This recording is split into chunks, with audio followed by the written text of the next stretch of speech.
morning, ladies and gentlemen. Thank you for being here. I'm humbled and honored to stand in front of you.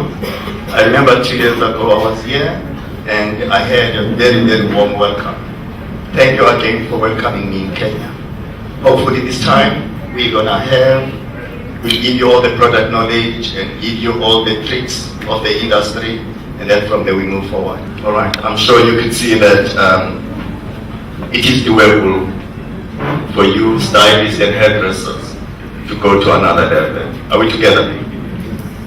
First of all, what I would like to talk about before I go to the product, I want to talk about the challenges that we go through as hairdressers. You know, my background is in hairdressing. My sisters, everybody at home, we are all hairdressers. So when you talk hair, it's more my language.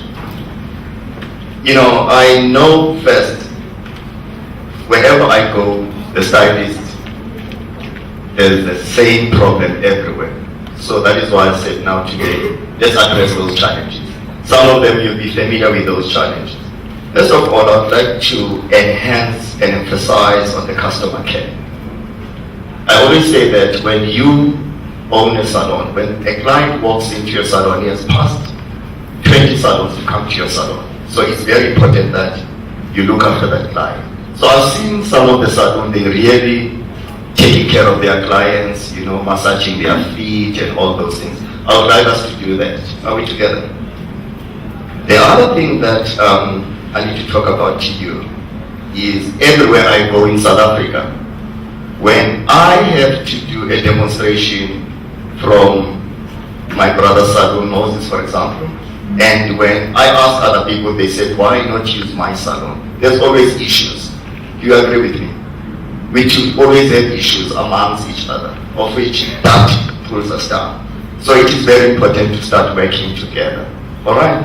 And the issues, fighting over clients, fighting over stylists, because stylists, they always move from one salon to another. But that doesn't mean we have to fight as salon owners. Are we familiar with that? What I'm talking about, it happens everywhere. Everywhere I travel, in the US, Ghana, Mozambique, in South Africa, we have the same problem. So that is why I said, let me first of all share those ideas that how can we make the salon a better place for all our clients. Now, the other thing that I've picked up, when we go and buy the hair products, I will buy the product myself for my salon, and he buys for me, and she buys for herself.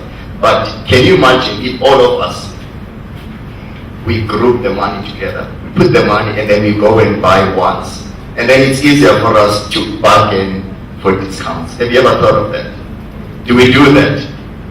We don't. So I'd like us to work towards that. And then once we've got the 20% discount from the supplier, and then that we build it back to our business and make more money. Are we together? That is bulk purchasing. Now another one that I would like to talk to you about is adding extra income in the salons. Now in most cases in your salons, we don't motivate the aftercare. I'd like us from today, let's advise our clients. When the client walks out, let's talk about, please buy the spray, buy the morning cream, buy the hair food. It's very important. Then you make extra money for your salon. You're not only depending on the time you spend. Are we together? So it is very important that you start converting our salons as business. Let's not take them as, you know what, I'm just doing this for time being. No, it's a profession. Let's take it very serious. Now, the other thing that I've seen is how do we grow our business? How do we become financially independent? I always make an example that when you start a business, you are single. You run your salon, then you get married. Then you need, there's more commitment, then you get 2 children. You get 5. What happens? You need to make more money. But now if you are not financially independent, you're not planning for the future, you will reach a saturation point and then you collapse. In my life, over the past 20 years, the people I started with, they are no more in the industry. They close the salons. When we see them, they come back to me and say, hey, Jabu, please, man, can I get some job? Can I sell products for you? You know, but because we didn't plan in advance. So I would like you to go through the challenges we've been through. Do I make sense? Do I make sense? Yeah. Thank you. Now, now the other thing that when I arrived in the country, it touched me when I saw people. I had an interview. I met a lady by the name of Esther. We had an interview together. She's starting hair salon, you know, self-taught and all those things. I was humbled and touched when I saw her. You know, then I even said to her, I will be there to motivate her to see where I can. Oh yeah, there she is. Yeah. You know, so I even said to her, I'll be there for her to motivate. Oh, welcome, Renee. Thank you. So those are the things that we need to acknowledge young people who want to make a difference. So I would like to be there to motivate those young people and use the skill or the experience that I have. When I come here, call me and say, Jabu, we'd like to meet up with you. We'd like you to advise us. How can we do this? I am always here for you. Are you together? So then what I did, I invited the people who handle money, that they're going to come and explain to us how can we be financially independent. But first of all, before I invite them, I always make an example and say, what do you do with $25 a week? What do you do? $25. What do you buy? You buy something, then you forget about it. Is that right? It's not a lot, right? So if we can take, us as a group, take the $25 per week, we put it in one of our financial institutions. Let them keep that money for us, because we use it anyway, and we forget about it. Let's take that money and put it there. Another week we put it there. Then we open accounts with them, and then they deduct it automatically. $25. Then times 4, how much is that? It's $100. So if it's 500 of us, we deduct the financial institution, they take those $25 every week. That is $50,000 per month. That's your money. Now you multiply that money by 12, right? That becomes $600,000. That's your money. Now you decide to go to the bank and ask for the loan. Now what do they ask you? Do you have collateral? Have you heard that? They say, do you have collateral? We can't give you the money. But now if the $600,000 belongs to us, and then you need $100,000, will the bank say no?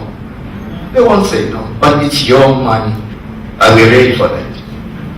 Do we have the structure yet home? Do you have the hairdressing structure? Okay, then we can piggyback from that one.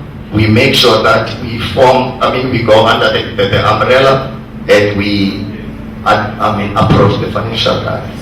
Okay, before I can go to product knowledge and how can we make money through products, I would like to invite my guests from Stanbic to give us a little bit of the background. How can we make money?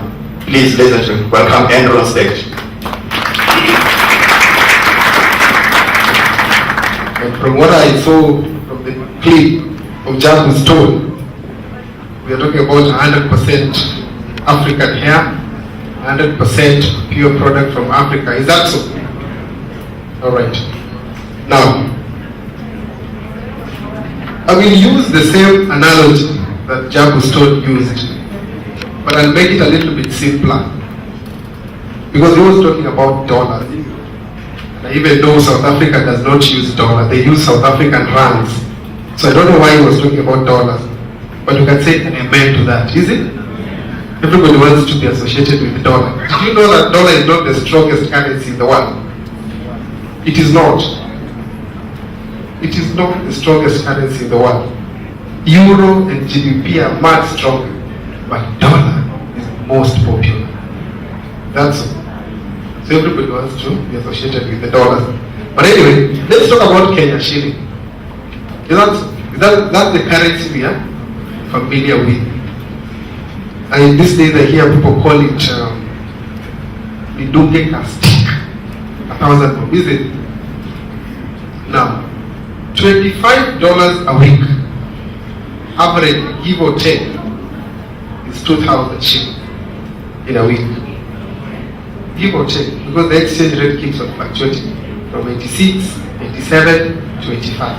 But on average, we'll work with 2,000 shillings. Let us assume we're using $25, only each 2,000 shillings a week.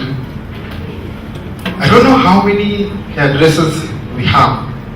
I can see some familiar faces around. Okay, that's good. I don't know how many hairdressers we have, or I don't know how many circles or associations we have in Kenya that have members who are hairdressers. But before we go into that, I'll tell you a brief history about circles in Kenya. Currently, there are more than 7,000 circles in Kenya.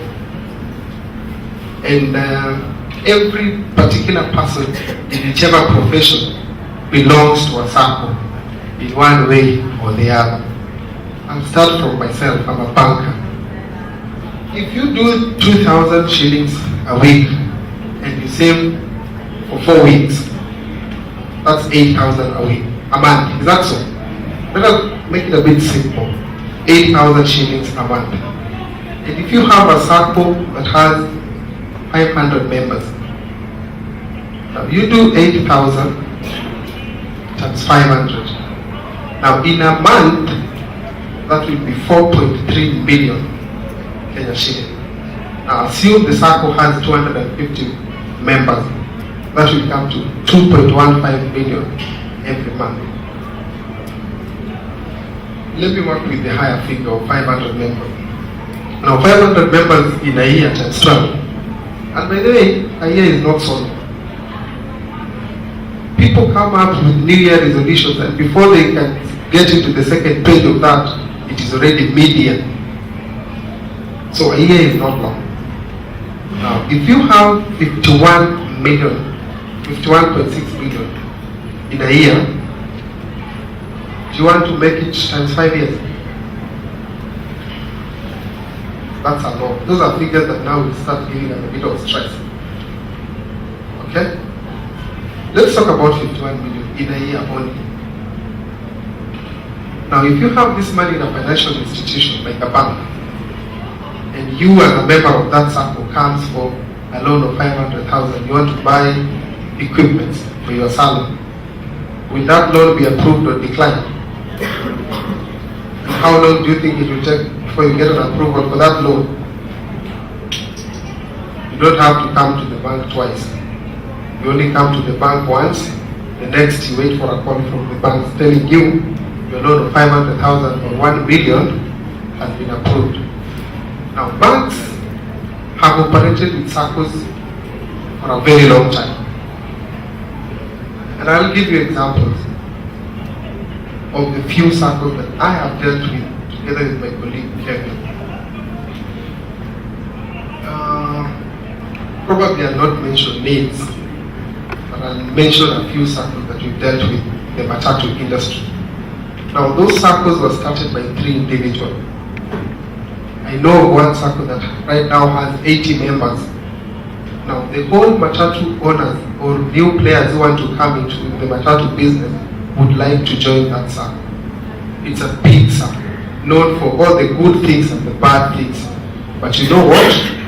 In unity, there is strength. Now, members of this circle don't have much, but give them 3-5 years. You hear somebody has 3 matatus, 4 matatus, and they're running their own businesses. How did they become to own those matatus? They joined the circle. Let's say it's Moina, Metro Trans, or Embasava, or the likes. Now, once they join the circle, they contribute. The minimum threshold I saw most matatus putting is you must have at least 300,000 as a member of that circle. The moment you have 300,000 and you're an actively participating member, now they can borrow from the bank on your behalf. They go to a bank and say, yes, we need a matatu, it is 4.6 million, a 32-seater. The SACCO will give a deposit of 20% and the bank will finance 80%. Now this matatu is not owned by the SACCO, neither is it owned by the bank, and neither is it owned by you. It is owned by the 3 people jointly. So it's a matatu, one matatu owned by 3 people. But after 3 years of repaying this facility, the bank releases the logbook. The SACCO also releases the logbook to you as a member of that SACCO. You own one matatu. If you use that matatu for 1 year and you come to the bank again now as an individual, but a member of this particular SACCO, the SACCO writes a recommendation letter for you, you're able to get your second matatu. The same thing can be replicated to you guys.